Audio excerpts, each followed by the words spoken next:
close till I get up. Time is barely on our side. I don't wanna waste what's left.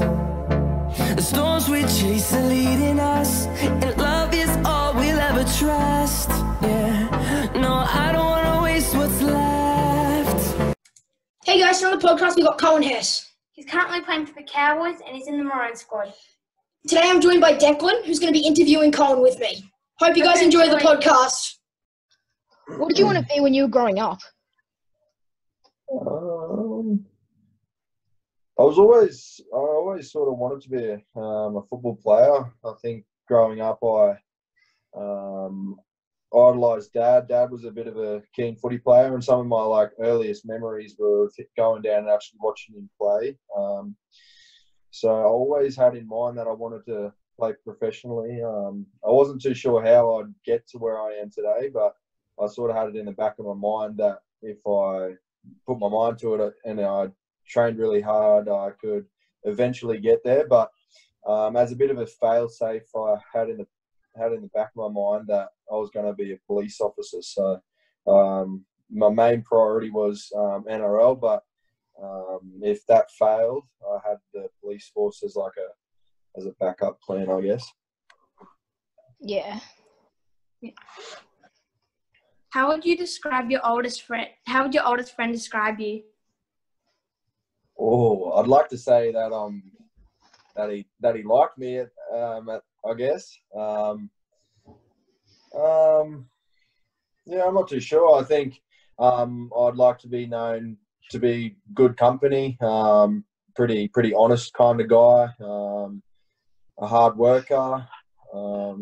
Someone who they could trust and be I could be reliable. Yeah, I guess I'd like to be held in that kind of regard. Yeah. What are you most proud of in general life and footy? In general life, the position that I'm in now, what I'm most proud of is that we just the interactions that we have with the younger people.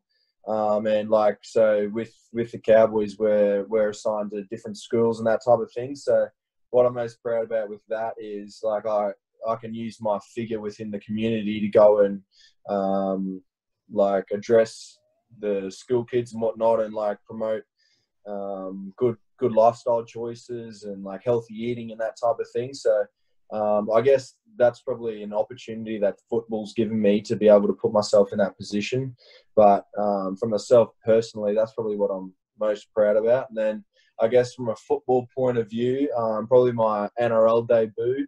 My Origin debut is up there as well, but I think just from a personal point, the work that I had to go through to be able to make it into the NRL was a long road, and I had to make a lot of sacrifices. I had to move away from my family at a pretty young age and sort of fend for myself. So to finally make it in the NRL was probably my proudest moment today from a football perspective. Yeah. What school are you at the moment? In Townsville? Yeah.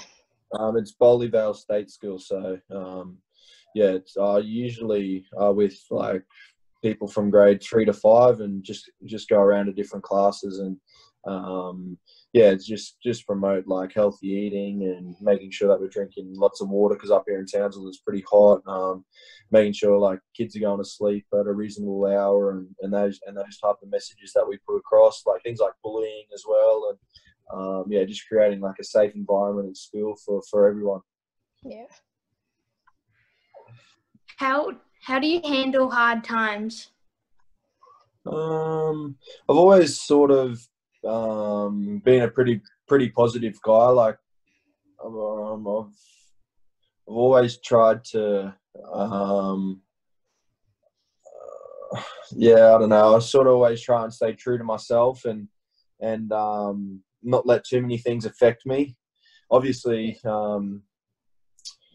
the hardest thing for me, as I said before, was moving away from my family, and I sort of had to fend for myself. So I learned to grow up pretty quickly, which looking back on now was a really good move. And so I think I think of it in that way is if you're going through a hard time, good times are only around the corner. So you might be doing it tough at the moment, but if you can stay with a positive mindset that you know that something good is bound to happen eventually. And I think if you put yourself in that frame of mind and keep going about your daily life, that something good is eventually around the corner. So yeah, that's probably how I deal with hard times, is knowing that something good's not too far away.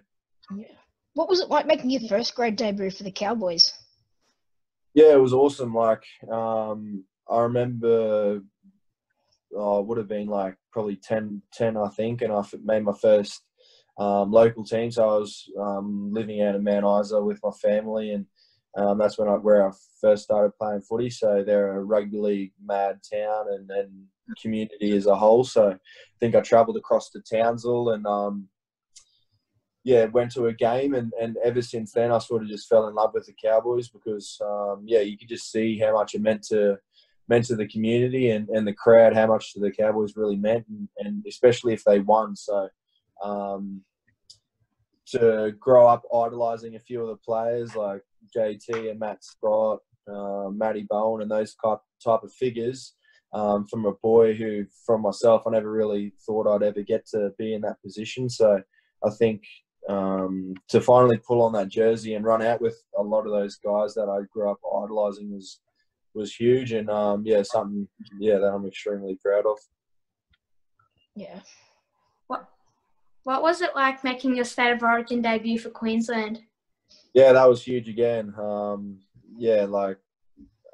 got thrusted into the Origin arena pretty young on in my career, and it was something that sort of I never really would have expected until later on down in my career. But Kevy Walters gave me a call. It was actually after a game that we played in Darwin, and I honestly couldn't believe it. Like it was so surreal, and even looking back on it now, it happened so quickly. Like I've played probably 5 games now, and you go into camp for 10 days at a time, so that's probably like 50 days as a total, and it just goes so quickly. And just the people that you're around, like there's Origin legends, a part of the coaching staff, so you're always bumping into them, and then you've got guys like Cameron Smith, Billy Slater, Cooper Cronk, then even now like Cameron Munster, and just heaps unbelievable players, and just to be out training with them, just learning from them, like it's just an experience that you can't really put into words. Yeah. What's it like winning a State of Origin series? I haven't really cried too many times in my life, but I was an emotional wreck that night that we won.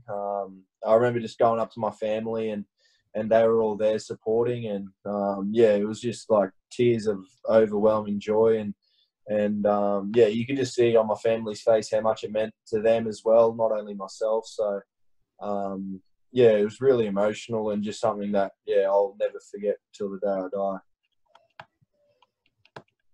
What was it like playing along Billy Slater, Cameron Smith, and Cooper Cronk at Origin, along with your clubmate JT? Yeah. As I said before, like I never really thought I'd ever be in the position to play with those kind of guys. Like I grew up idolising them and watching them on TV and cheering for them when they were playing for the Maroons. And then, my first camp, I was extremely nervous, like before I went in, because I thought that I wasn't probably worthy of their company, I guess. But as soon as I went in, they didn't really know who I was, and they just made me feel like I'd been there for 10 odd years. Like they were just so welcoming.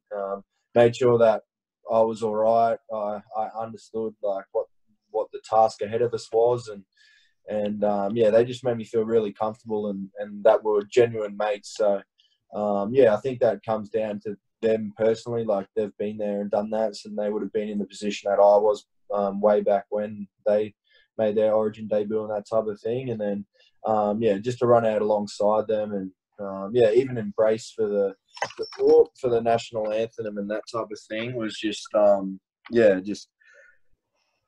don't know, it gives me goosebumps even thinking about it now, and it 3 years ago, I think. So yeah, it was just awesome. Yeah. Are you enjoying playing for the Cowboys at the moment? Yeah, I think obviously before the coronavirus and all that type of thing halted the season, I think we were in for a really good year. Like, yeah, there's heaps of excitement up here at the moment, like with our new stadium and that type of thing. And the first game on the new stadium was awesome. Like, obviously we could have got the win, but it couldn't have gone any better. Like, there was that many people there, and the atmosphere was just amazing to run out to. And yeah, that was a really good feel this season for us. And not saying that there isn't any more, but yeah, I think we'll go back into training hopefully next week, and then yeah, hopefully we can build for a pretty good year. Yeah. How are you keeping yourself busy and fit right now before season returns?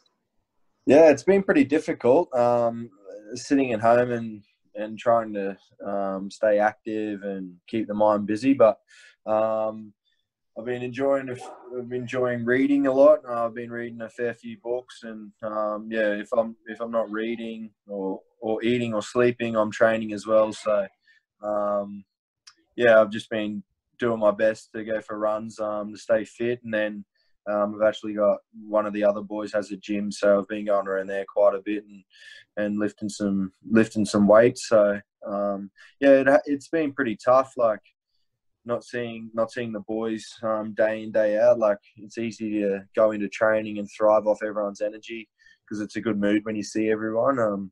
So it's been pretty difficult training by yourself. So it's hard to get up for a session and that type of thing. But yeah, I've been trying my best to make ends meet and make sure that I'm in a good position physically to when we have to go back to training, so we can attack the rest of the year. Yeah. Are you looking forward to going back to training next week? Yeah, definitely. I think, yeah, as I said before, like some of the boys are pretty annoying, but if you're away from them for too long, you start to miss them. So yeah, I think just to change your scenery, I think going back into the club and just getting into a nice routine again will be pretty good. And just enjoy training and enjoy each other's company while we're at the training facilities. Yeah, do you think the May 28th start will happen?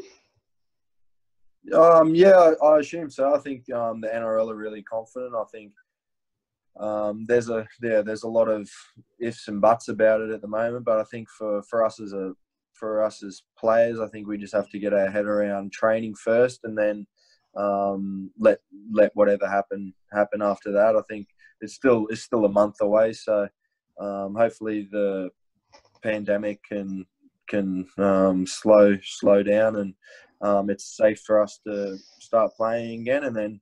And then once we do start playing, hopefully it's not too much longer before we can get some crowds back to the game. Yeah. So my mum wanted to ask this. Tell us how you got the nickname of Murray as a little boy. Oh, me?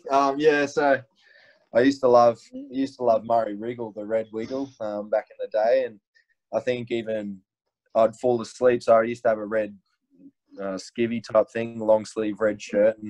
And when I'd go to bed, I'd refuse to take it off. So Mum would have to wait till I'd go to bed, sneak in, take it off, wash it, and then hang it up. And then she'd hang it up overnight while I was asleep. And then before she even realised I was awake in the morning, there were two little pegs just with nothing on out on the clothesline, because I'd woken up early, snuck out, and actually jumped up and pulled down the red shirt, and I'd already have it on walking around. So yeah, I think just my love for Murray Wiggle was how my nickname come about. And yeah, even today, like, Dad still calls me it sometimes.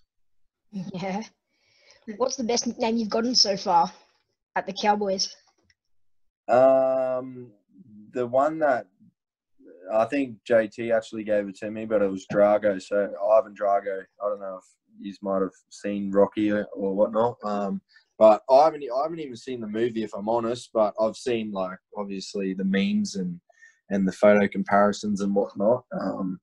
So yeah, Drago from Rocky. Yeah, that's my nickname at the club. Yeah. Who's the worst teammate that you've roomed with through your career, and why? Ooh, that's a tough one. You've stumped me here. I've had a few in my time. I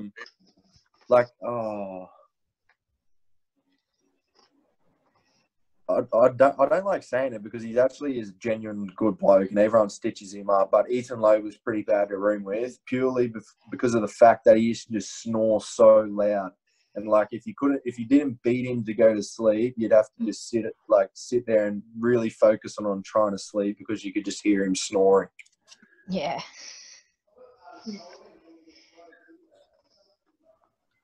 What's the best word that describes you right now?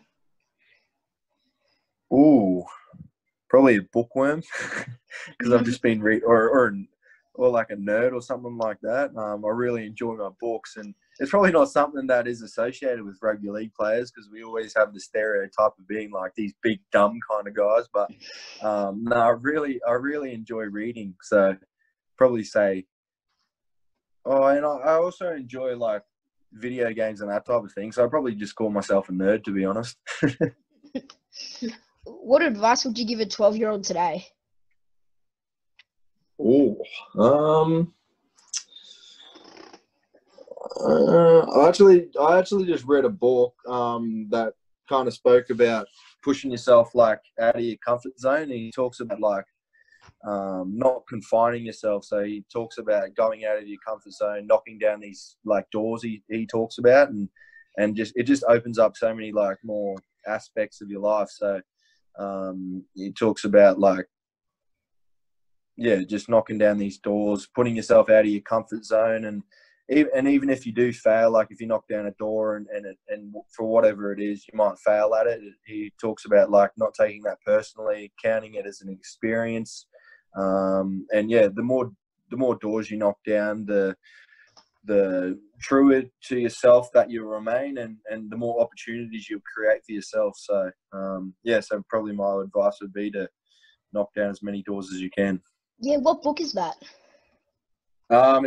It's Ant Middleton, First Man In. So he's a SAS like in the Marine Corps and that type of thing. So yeah, it was actually a pretty good read. I knocked it out in a day or two, I think. Yeah. Thanks for coming on today, Coen. No, that's all right, guys. Thanks Thank very you. much for having me. Thanks. Cheers. You've done awesome. I hope you guys enjoyed the podcast with Coen Hess. It was a good one. He's looking fitter than ever, ready for the May 28th start of the NRL. Yep, definitely. Don't forget to go like the video on YouTube and subscribe to Apple Podcast. Thanks, guys. Don't forget to tune into They do have a timeout. Decide not to use it. Curry way downtown.